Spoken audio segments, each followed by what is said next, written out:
Hola, ¿cómo están? Vamos a hablar acerca de la comprensión lectora, de sus etapas, de los procesos que involucra comprender un texto y nos vamos a centrar en este video en el concepto de paratexto, que es un concepto muy importante que tenemos que tener en cuenta si queremos apropiarnos en las primeras fases de acercamiento del texto de algunos conocimientos e informaciones que nos van a ayudar a completar esa información que el texto nos está brindando.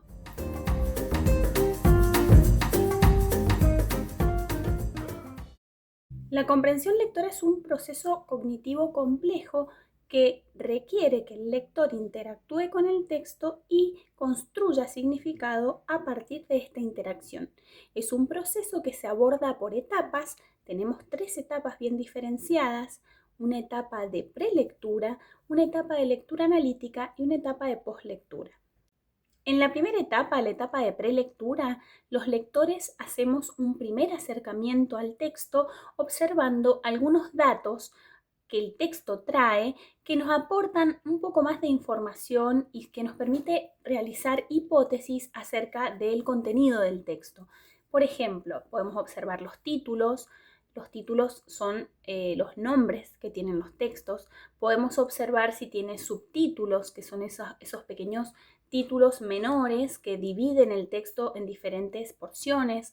Podemos observar si tiene imágenes, si hay gráficos, si está el dato del autor del texto o de la fuente donde fue extraído el texto, si hay alguna palabra destacada en la tipografía, algún uso de cursiva, algún término que esté en negrita.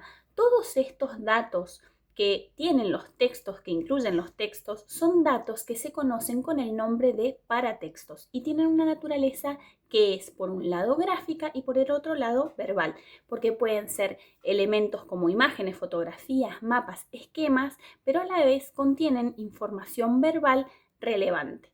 El paratexto tiene la función de completar, de ampliar la información que nos brinda el texto y nos permite arrojar algunas hipótesis sobre su contenido.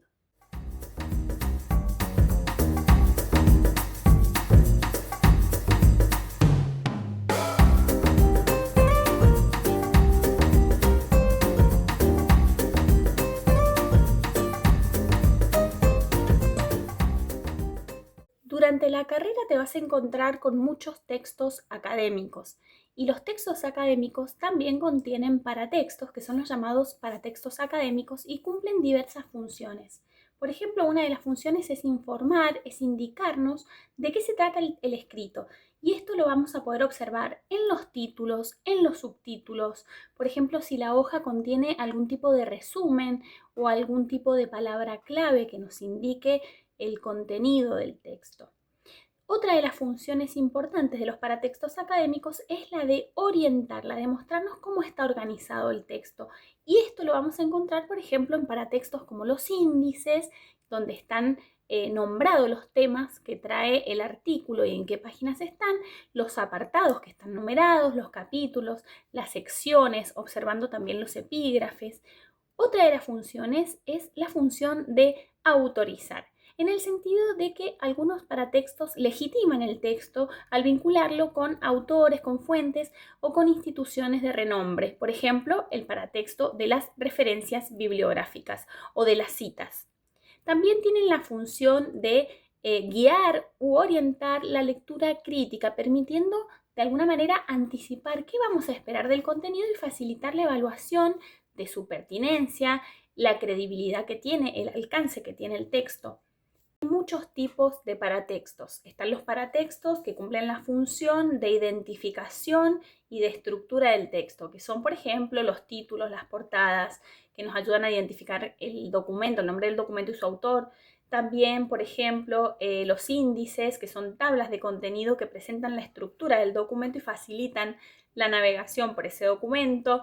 Los subtítulos, que nos ayudan a segmentar el texto y también a jerarquizar información. También existen elementos paratextos que son elementos de apoyo y de referencia, como por ejemplo las notas al pie, para aclarar algún tipo de significado, para introducir alguna definición o hacer algún comentario breve sin interrumpir el texto principal. Suelen estar a pie de página.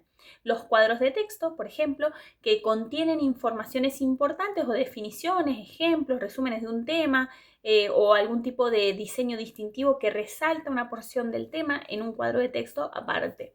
Las referencias bibliográficas, que son las que nos indican las fuentes que hemos consultado y la posición teórica que tiene el autor, o por ejemplo también los apéndices y los anexos, que son aquellos que contienen algún tipo de información adicional, como por ejemplo los datos brutos del documento o algunos testimonios que puedan ayudar a complementar el texto, o alguna encuesta, algún dato accesorio y que por lo general se encuentran al final de los documentos de trabajo.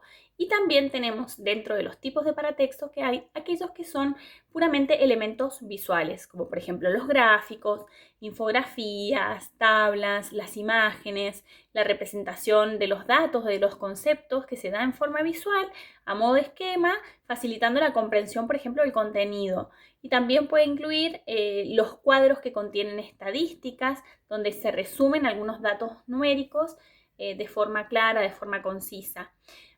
También hay otro tipo de elementos paratextuales que pueden estar acompañando al texto, como por ejemplo que se destaque la letra del texto o algún concepto en negrita. Todos los elementos que ayuden a resaltar o destacar algún concepto también se integran dentro de los elementos paratextuales. Los paratextos son puertas de entrada al texto, son nuestros aliados a la hora de enfrentarnos a las primeras lecturas de los textos.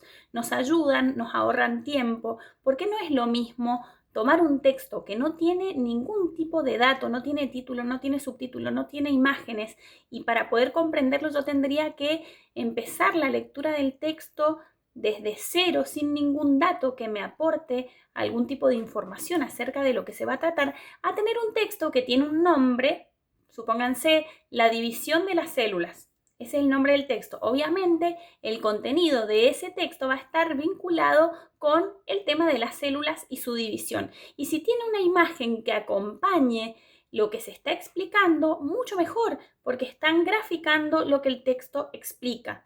Si un texto está dividido en subtítulos, yo sé que ese tema tiene diferentes subtemas y puedo, por ejemplo, a partir de la observación, saber cómo es la organización jerárquica del tema que estoy leyendo, cuál es el tema más amplio, qué subtemas incluye, cuántos subtemas incluye.